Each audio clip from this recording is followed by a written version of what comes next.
Dwi'n di gorfod dod yn bell o gwbl heddiw, dim ond I bentre Bonddu sy'n rhwng Dolgella a'r Bermo. A dwi wedi dod yma I weld yr ardd hyfryd yma just cyn iddi gael ei hagor i'r cyhoedd. Ond dwi yn meddwl bod yna ddisgwyl I mi dorchi llewis heddiw mwyn helpu I gael yr ardd yn barod. Efo'r afon mawddach a chadair idris gerllaw, mae Gardd tan y Bryn yn sefyll ar un acer o dir coediog. Dwi wedi dod yma I gyfarfod y perchenog Beryl Jones. Beryl, ers faint ydych chi'n byw yn hyn? 5 mlynedd. Ers pan dwi wedi symud I fewn i'r tŷ, ond o'n I wedi prynu'r ardd yn 2001. Cai. A Japanese knotweed dros eich pen. Gymerodd o 2 flynedd I mi wneud dim byd o'n clerio hwnnw.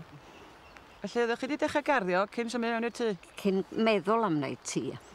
Dwi wedi sylwi bod gennych chi dipyn o ryw ieir sydd ddim yn ieir go iawn, gyda sulfate, a ryw ddynion bach potia. Be di enw heini? Bai yn wirion ni a bydde felly di hynny, anrhegion pen blwydd, pethau fel yna o'n gael. Felly dyna maen nhw'n brynu nain? Ia. Ryw garden gnomes gwahanol? Ia.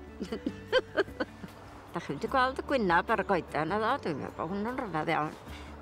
Gwynab ar y goeden? Pa goeden? Goeden yna fanna. Dych chi yn perthyn i'r cynllun NGS ers faint? O, dim ond flwyddyn dwytha.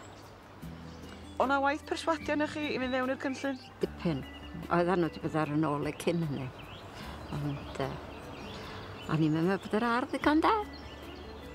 Oedd o'n iawn I fi, ond o'n i'n meddwl sa bobl eisiau talu ddod I gweld I. Be ddigwyddodd iddyn nhw'n fedru eich perswadio chi? Wel, am bod nhw'n hel at y cancer, dwi'n meddwl. Dwi'n meddwl, mae at achos da. Ar ym mi feddwl o, wel, mae werth o I drio fo. A fe oedd o mor llwyddiannus, dwi wedi penderfynu wneud o'r solen ni.